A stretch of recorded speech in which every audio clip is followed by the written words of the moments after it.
fastest way to the heart of a country is through its food. And street food is the bullet train to the most authentic and delicious discovery. International street foods run the gamut from gourmet. It's got a super splendid ocean flavor to it. To adventurous. I love worms. It's a bamboo worm. Indulging in street foods is like learning a new language. After a good night drinking with your friends, you gotta eat a broodjes uitvlees. And once you try it, there's no going back. It gives you a bit of a kick, and it's quite addictive. So forget the restaurant menus and lace up those walking shoes for the best, cheapest, and most fascinating eats on the streets around the world. Hi.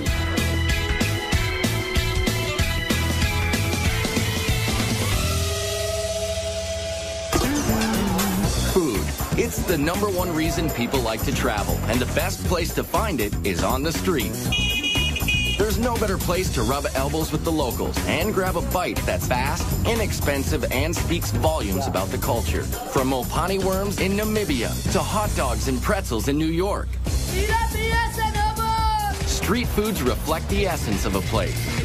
Scoop up a camel spleen sandwich in Morocco, and you're digging into a piece of Berber history. Bite into spicy rabbit heads in China, and you're overwhelmed by the Sichuan tradition of spicy and bold flavors. They're mouth-watering, portable, and cheap. Like the best jerk chicken you'll ever eat, from a stand in Kingston, Jamaica for a couple of bucks. Vendors are magicians with just a cart, a grill, and a few fresh cuts of meat and spices. While food trucks are revving up in the United States, street foods have been around for centuries throughout the rest of the world. So we travel across the globe to Jerusalem for snacks as old as the Bible, to Berlin and Amsterdam for sweet and savory flavors from Europe, and to Tokyo, Hong Kong, and Mumbai, dishing up everything from eel kebabs to stinky tofu. And we start in Mumbai, India. It's the largest open-air kitchen in the world. Sizzling hot, crazy loud, fast, and always cheap. Capable of serving, get this, more than 20 million people a day. Mumbai is India's most populous city, a magnet for people and foods from all over the country. You'll get a taste of every part of India on the streets of Mumbai. You won't get that anywhere else. Kalyan Karmakar is a market researcher, but his passion is blogging about street food of his native India. Warm temperatures and dirt-cheap food carts bring practically everyone outdoors to socialize and eat at the numerous cow gullies, which means eat streets. And like this cow gully in the Fort Commercial District, there are always stands noisily cooking up pav bhaji. Pav bhaji is a cross between vegetable stew and gravy served with hot buttered rolls. The base starts with potatoes hand-mashed in butter, along with diced tomatoes, onions, peas, and peppers. And then he's going to add his red masala and then spices and then a touch of lime. It originated to feed textile mill workers in the 1890s. So in India, we don't use spoons all the time. We use like our breads, our hands. It's really delicious. For me, it's really all about the butter. The price is easy to swallow too, just $1 for a plateful. A lot of the food in Mumbai is vegetarian because 80% of the population is Hindu. They consider cows to be sacred, but they do have their burgers. Bombay burgers, that is, otherwise known as vada pav. We call it vada pav. For you, it's Bombay burger. Mumbai's favorite food. It has no meat. It's just a carb fest of potatoes and spices mashed in a ball, coated with chickpea flour and deep fried. The vada pav sells for about 10 cents. Locals eat it for every meal. If you want to taste real Mumbai food, it's on the streets, available on the streets. Yeah. No need to go to a 5-star or any posh restaurant. Well, maybe, but it's better if you're weaned on a very spicy diet. The Bombay burgers come with complimentary chili peppers, which would destroy adventurous eaters in most parts of the world. But not here. No, because we've grown up on this. So, after this, like habanero peppers of Mexico, those are like kid stuff. Like, we can have that in our sleeve. No doubt about it, the street food scene in Mumbai is gritty. Takeout is wrapped in newspaper. Everyone cooks, serves, and eats with their right hand. And sanitation issues make the tap water unsafe to drink, especially for Westerners. It's why most visitors pass up raw fruits, vegetables, and drinks. While there are eat streets all over Mumbai, you'll only find meat dishes in a handful of Muslim areas, like Bendi Bazaar in the oldest part of South Mumbai. It's home to the Borhi Mahalla neighborhood, with dozens of stands and holes in the wall where rich and poor rub elbows and break bread. Starting with the famous Indian flatbread called roti. Here at the Mohammed Khan Bakery, the process hasn't changed in hundreds of years. Whole wheat flour, water, and a pinch of salt. Hand-kneaded, flattened on a cloth-covered bowl, and then slapped inside a clay tandoor oven. Like even the aroma, it just makes you smile. I mean, this is like what bread was meant to be. They ship rotis all over India. And just down the block to this shop, cooking barahandi, or 12 vessels. Naheem Hyatt's family has owned this place for 3 generations, where they've got cow, goat, and lamb feet, rumps, brains, and bone marrow, simmering in curries and sauces all day. It takes 12 hours to get cooked. We put up the recipe in the morning, then we arrange it in the evening. Kalyan is joined by Mr. Mosin. He's, one of the regulars here. And now we are going to start and we'll let you know how. So it's chota ka paya, and paya means trotters. Trotters. Paya means trotters. That's goat feet to you and me. This is just the marrow. We suck out the marrow out of bones, but they've done it for us. So you've just got this like marrow over here, and you dip your roti into it, take it out. This is to be eaten with our hands, not with a knife or a fork. Yeah. And you sort of dunk it in. Yeah. So let's do that. Wait. Fond of such food. I love it. You've got a meaty flavor, so it's very, very decadent and sinful. And the slow cooking makes the meat literally melt off the bone, even a tailbone. Look at this. I mean, it's like one of Mr. Mosin's mattresses. I mean, like it's like softer than a feather mattress. Fantastic. Good. There aren't many places like this left as younger consumers want faster foods. But for lots of Mumbaikers, the most popular spots for street foods and socializing are Mumbai's beaches. It's what life was before malls were developed. So it's really the malls for most of Mumbai. And here at Juhu Beach, people come for the cool breezes and the chots, or snacks.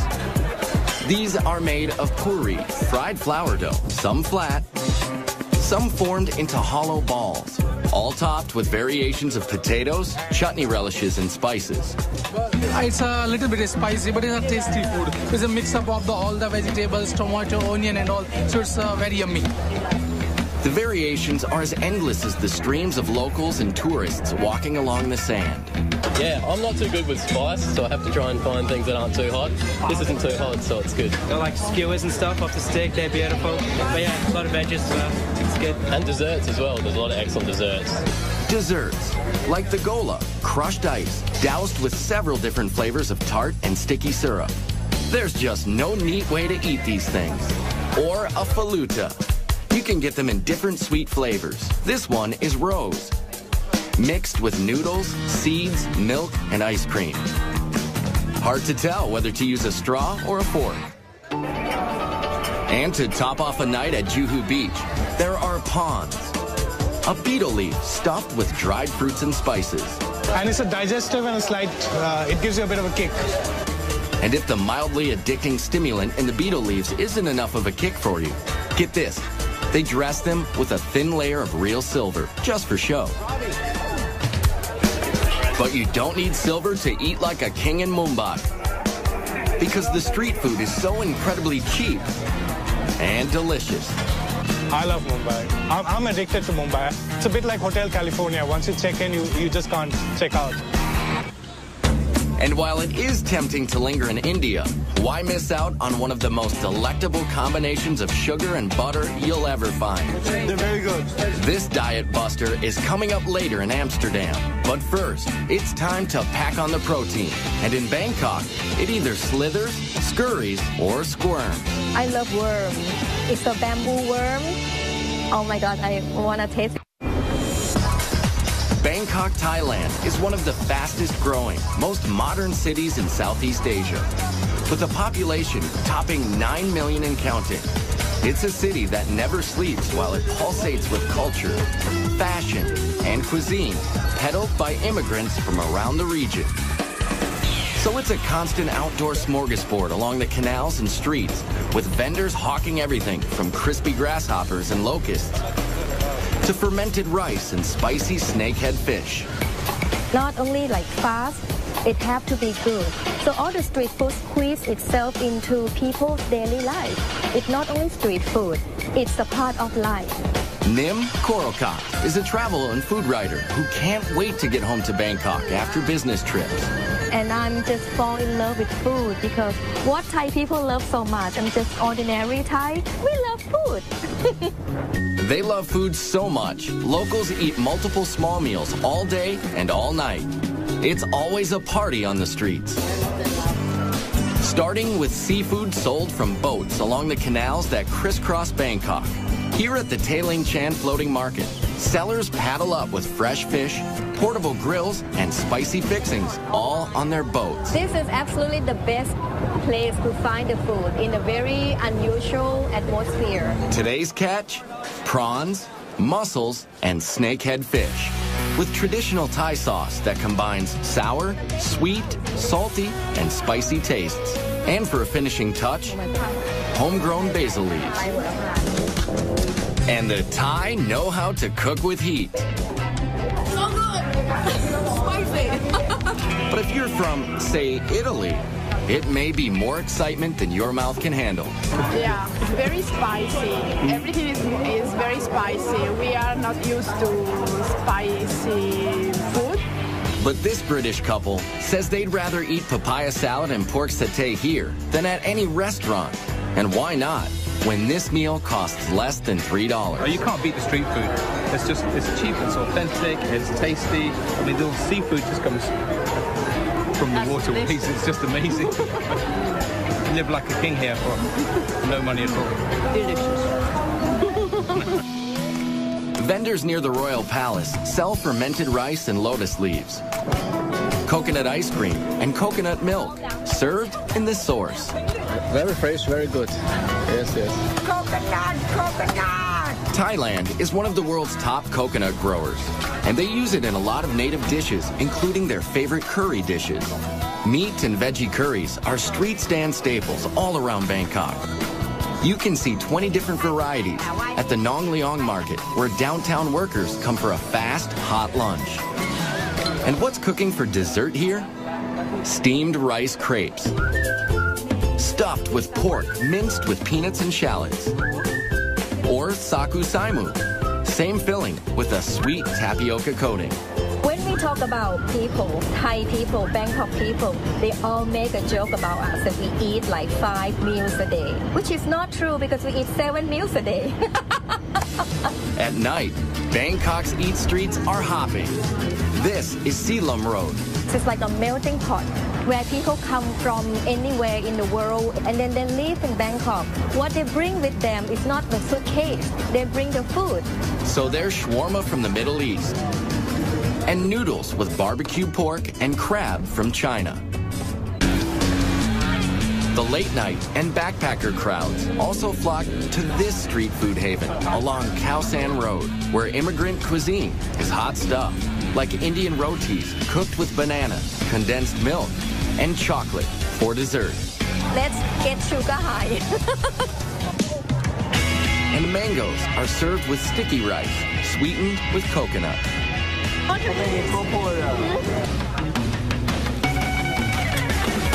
And it wouldn't be Thailand without pad thai.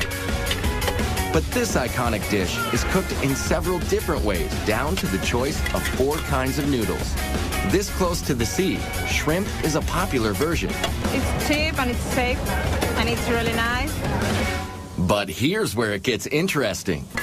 Yes, we've saved the best for last. Crunchy, spicy, crispy bugs. I love worm. It's a bamboo worm.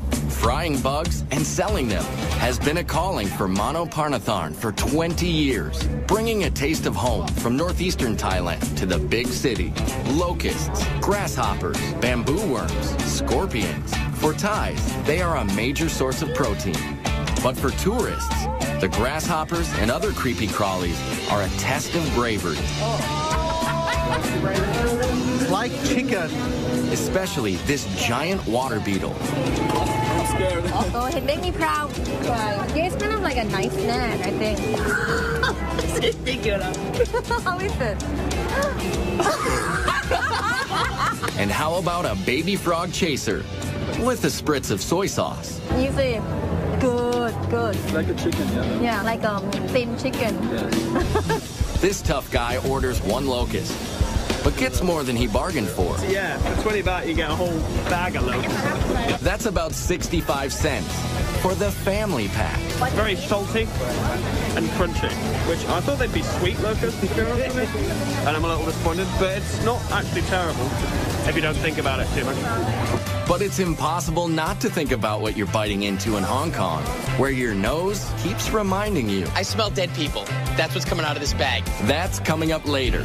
But first, it's Back to the Future in Germany, where you find an ingenious cross between the Jetsons and age-old tradition. It's the best I've ever eaten. Visitors to Germany come to savor the old world charm or stop at milestones of history, like the site of the shattered Berlin Wall. Restaurants are usually expensive, and you don't hear much about the street food.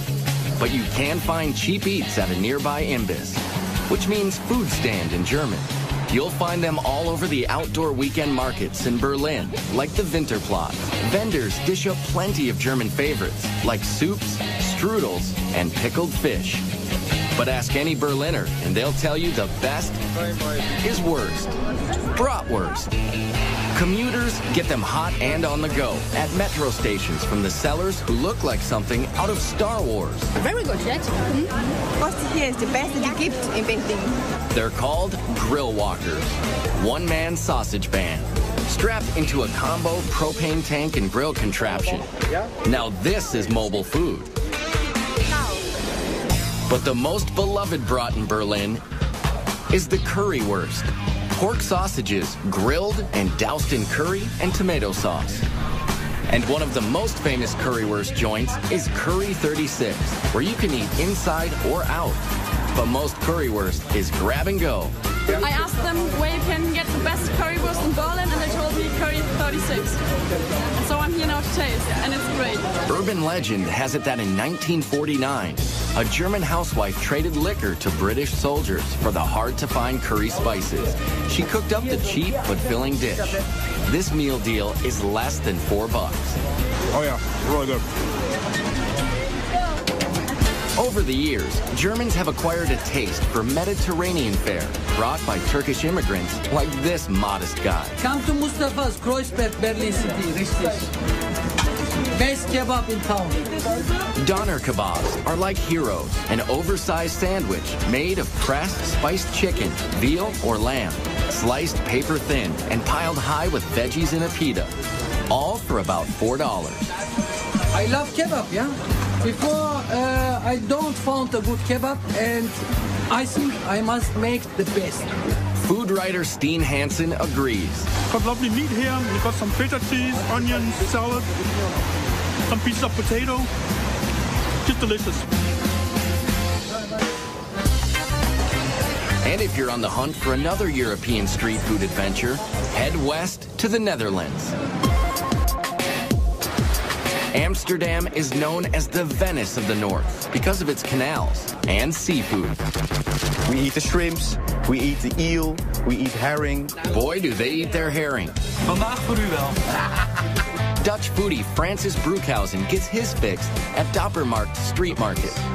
Raw herring is salted for several days and sliced into bite-sized pieces with raw onion and pickled gherkins thrown in. They leave the pancreas inside, so the enzymes, they make the flesh really soft. Oh. It's good. Delicious. Cod is another favorite Dutch street food. In a batter with a lot of spices and herbs.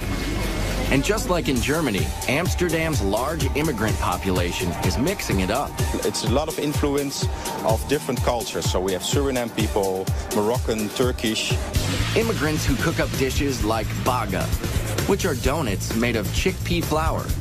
Or these sandwiches. They're called broodje zoutvlees. This is fiery stuff. Sticky, gooey, hot. They are stuffed with spicy, fatty, cured beef, brought by immigrants from Suriname. Look at this. Animal fat. And all over Amsterdam, you'll find snack kiosks popular with tourists and the drinking crowd. Like the carb-loaded street foods across the canals in the Albert Cupmarkt. Bet these fries smothered in mayo can cure a hangover. Yeah, mayonnaise, baby. Oh my goodness. Folks also flock to outdoor markets to avoid the pricey restaurants, even if some of the street eats are a mystery. Still not quite sure what kind of meat this is, but it's delicious. Less adventurous tourists head straight for the famous Dutch sweet stands. This you can find all over Holland. The stroopwafel. Stroopwafels are a Netherlands creation dating back to the 1700s. 2 paper-thin cookies with sweet caramel honey slathered in the middle. This one is a secret family recipe. My father he was busy getting the perfect recipe for many years. And finally he got it. Very good. It's awesome. Very sweet, warm, tasty, rich. And the other uniquely Dutch street food dessert starts with a similar sweet batter, but with different results. These are called proffertjes, which means to puff up. Miniature puff pancakes. His grandfather used to hawk the mini pancakes at traveling carnivals. Flour, milk, eggs, and some secret ingredients where I can talk about. Okay, I can understand. Yet another Dutch health food, served hot and topped with powdered sugar and butter. Lots of butter. They're very good. Yeah. Very good. Yeah. From artery-clogging goodness in Amsterdam to a bitter dessert in Hong Kong. Coming up next, turtle jelly. It's just what the doctor ordered. It's usually sexual potency for guys or beauty for women. And then, practicing proper etiquette in Japan can be very hard to swallow. This is definitely a big oyster. Hong Kong is home to cuisines from all over the world. Street foods are no exception. And here in this hip and fashionable city, they are served with a heaping helping of tradition. So you'll find skewers of pig intestines, turtle jelly, and the most misunderstood, most reviled street food ever. This might be the worst thing I've ever taken a bite of. It's all good for Amy Ma, food writer for the Wall Street Journal and other publications. Whenever you're hungry, you always find a cart. And the best thing about it is that you can walk down a street and treat that street like you would a 5-course a la carte menu, only you're going from place to place and not sitting down at one restaurant. And it starts with breakfast in Jardines Bazaar, with the Chinese version of a donut. But inside the fried dough is shredded fried pork, pickled vegetables, and rice. The rice ball donuts are served with warm soy milk mixed with more fried dough. It's like a bread pudding soup that's less sweet and better for you. This would be like your ham and eggs and hash brown combination equivalent here in Hong Kong. The combo costs about $1.50, and it has the typical blend of savory and sweet, yin and yang. Very good. Of course, tea is very big in Hong Kong culture, both cold and hot. Especially the very strong, very old silk stocking tea, which gets its name from the stocking used to strain the tea over and over again. Not to worry, the stockings haven't been worn, but the tea packs a punch, which is why it comes with lots of condensed milk and sugar. Wow!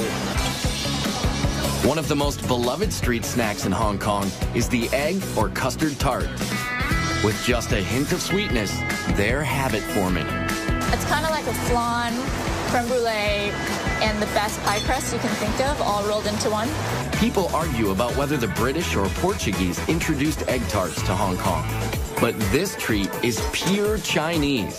They call it a 1,000-year pastry because inside the flaky crust is a gooey black egg preserved for months in a mixture of clay, ash, and lime. Then it's coated with sweet bean paste and ginger. So preserved eggs and ginger are a classic combination. It's like peanut butter and jelly. It has a gelatin-like texture to it, so it's almost like a gummy bear inside. The Chinese make up 90% of Hong Kong's population. In the Mong Kok district of Kowloon, there are lots of sidewalk cafes serving noodles and dumplings with plenty of internal organs. You get a lot of great street food stalls that will be a little more authentic. You'll start to see pig intestines or things that, you know, might make the typical tourists a little squeamish. You'll see that all the time in Mong Kok. Things like squid tentacles, spicy beef stomach, and yes, pig intestines on a skewer. They may be local favorites, but tourists find them tough to chew and even harder to swallow. Right? It smells like sulfur, yes, it does. Which kind of smells like poop, which is exactly what it is. Fantastic. I'm not making out with anyone tonight. You can cleanse your palate and more with traditional medicines. They play a big role in what the Chinese eat, which explains why this very bitter turtle jelly is so popular here. It's like a funky coffee jello. With medicinal foods in Asia, it's usually sexual potency for guys or beauty for women. So it's this very primitive idea of what good health is. Turtle shells are broken into little bits and stewed for about 9 hours. When it cools, the thick collagen in the shell turns to jelly. It takes a liberal dose of sugar syrup to make this medicine go down. But the real test of just how far you're willing to go for authentic Hong Kong street food begins long before you lay your eyes on it. It's called stinky tofu. The smell is horrible. And just one whiff is enough to send tourists running the other way. Try a little bit. No. It's actually really rare to find these on the streets these days. A lot of the stands have been outlawed because it just smells so bad. This tofu soaks in rotting vegetable matter for several months. And then it's fried and served with a dribble of hoisin sauce. Dead people in my mouth right now. And seriously, most tourists won't go near it. It's really not that bad. But a couple of our crew members were willing to taste one for the team. That's horrible. You just can't breathe while you're doing it. Yeah. And that's the adventure of eating street food in Hong Kong. Some foods just can't cross the cultural divide, but that's all part of the fun. Coming up next in Tokyo, it's all about freshness and technique, where minding your manners can be one hot proposition. Then, an age-old ingredient in Jerusalem cures everything from aches and pains to wrinkles. More beautiful boy. Eating in Japan is all about art and etiquette, down to the smallest of street food stands and the grittiest of neighborhoods. Like the stalls around the Tsukiji Fish Market in Tokyo, where everything is immaculate and fresh. Yes, Tsukiji Fish Market is the most famous and biggest fish market in the world. Here you'll find every kind of fish and seafood imaginable. Much of it served raw. The sushi is definitely the freshest in the world. Yasuhisa Chiba, a culinary student whose family is in the seafood business, says it's that obsession with freshness that sets Japanese street food apart. Like this rice bowl, loaded with raw fish for about $15, about a third of a restaurant price. This is a donburi, or a sashimi over rice. Very popular around here because everything is in one place. Very rustic, easy to eat, and inexpensive, but super good. This squid is looking absolutely delicious. So is the raw tuna and whole shrimp. The uninitiated only eat the tail. Those in the know also go for the head. Brains, it's what's for lunch. It's got a really hearty umami flavor, nice and rich, not too salty, not fishy at all. You hear the word umami a lot in Tokyo.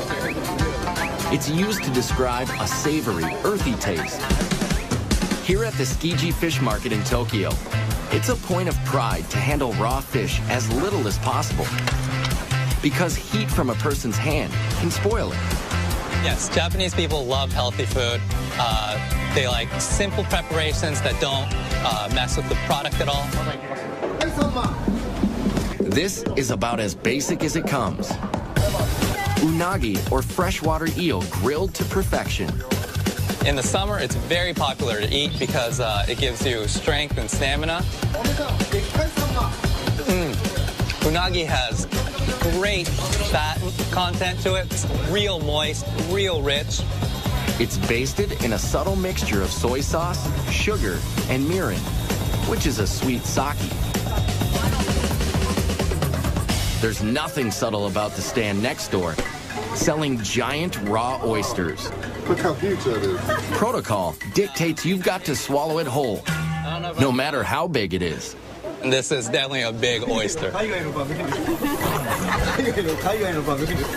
Quite literally, a mouthful of ocean flavor.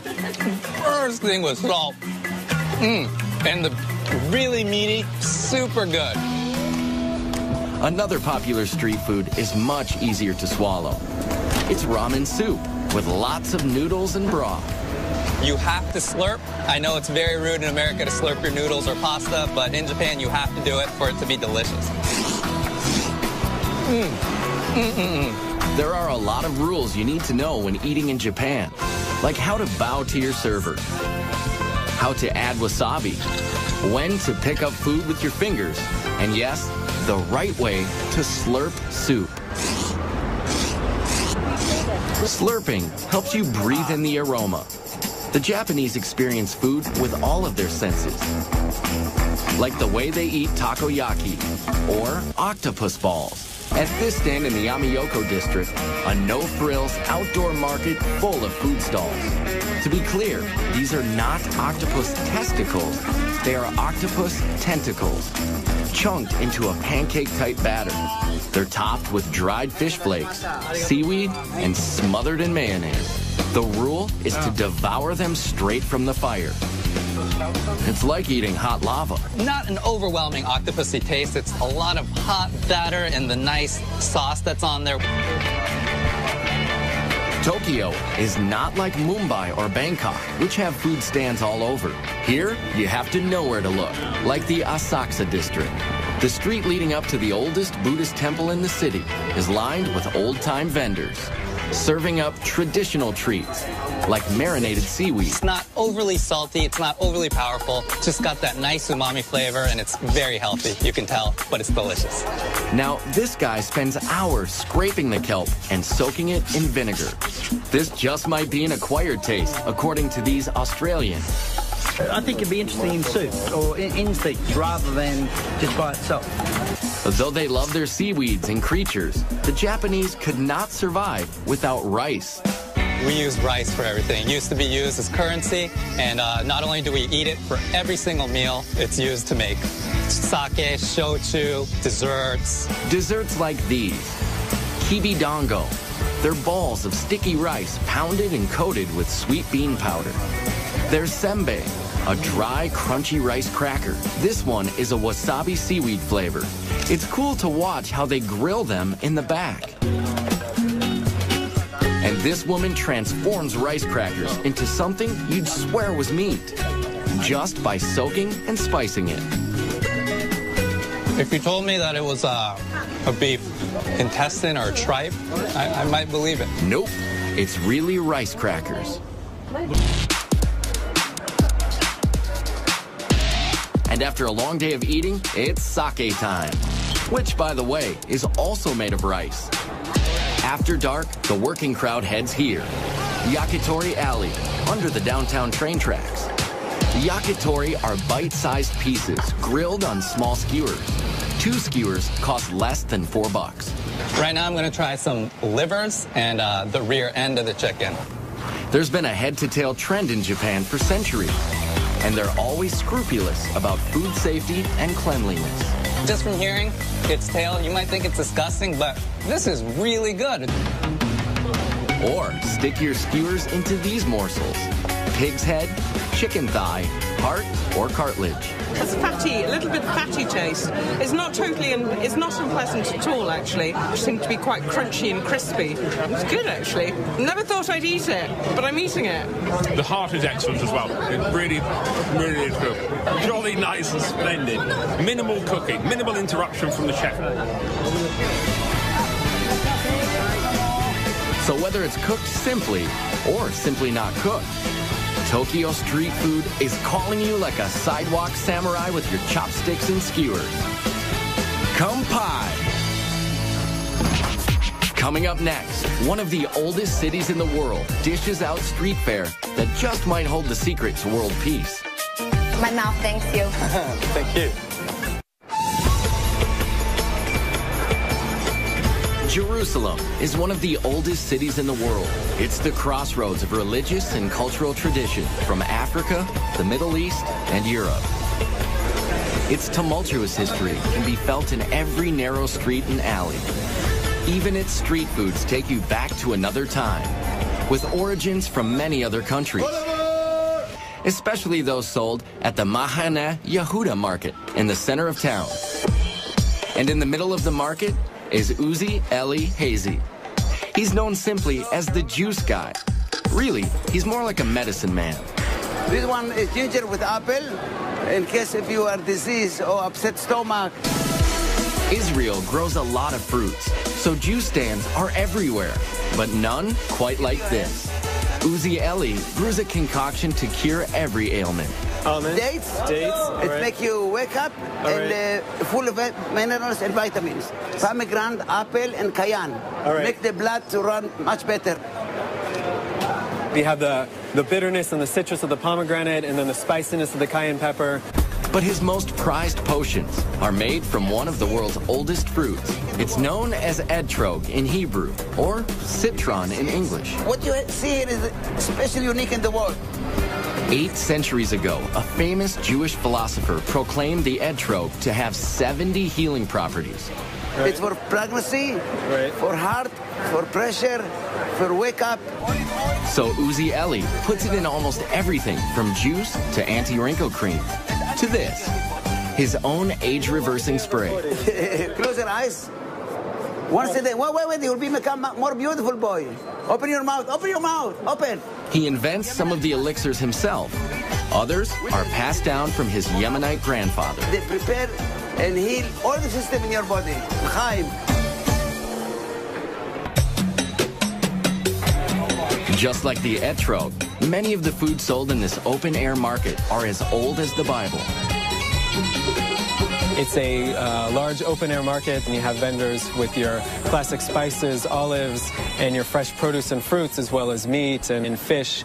Ben Brewer is an amateur chef and runs Israel food tours in Jerusalem. Christians here and Muslims and Jews that have come from North Africa or Iraq or Eastern Europe or the United States, and they all bring their own culinary traditions. And all their traditions together have helped create the Israeli cuisine. And that cuisine all starts with the basics: seeds, nuts, dates, and olives. Olive trees can grow even in the poor soil of the Middle East, and they figured out how to preserve the olives thousands of years ago. We have olives that are pickled in lemon and different herbs. We have a Moroccan kind of olive, which is just cured in a lot of salt. Briny, salty. There's some garlic and lemon in there. You can tell that they marinated. And dates, which first grew near the Nile, are some of Israel's biggest fruit exports. The king of this market is out hawking a dessert called halava. Amazing. The best halva in Israel. Halava is the Israeli version of a common Mideast confection. Here, it's made from a dense base of sesame paste and sugar.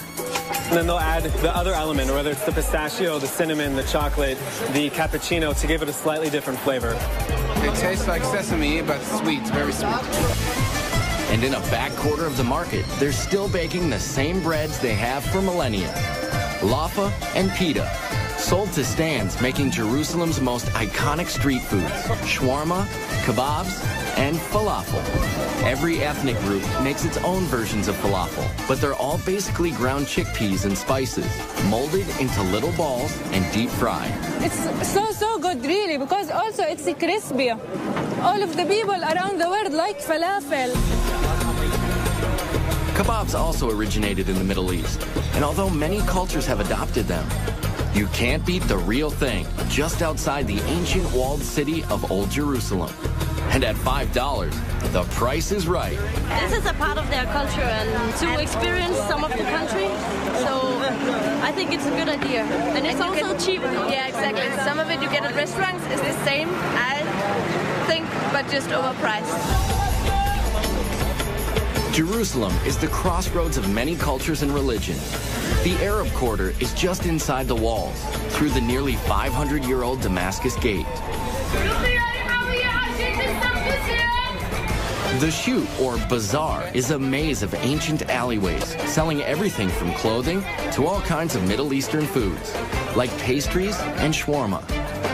Shawarma is made by alternating layers of seasoned meat and fat onto a vertical skewer and slow roasting it so the fat makes it moist and tender. It's the perfect food for eating on the go, and it's habit-forming.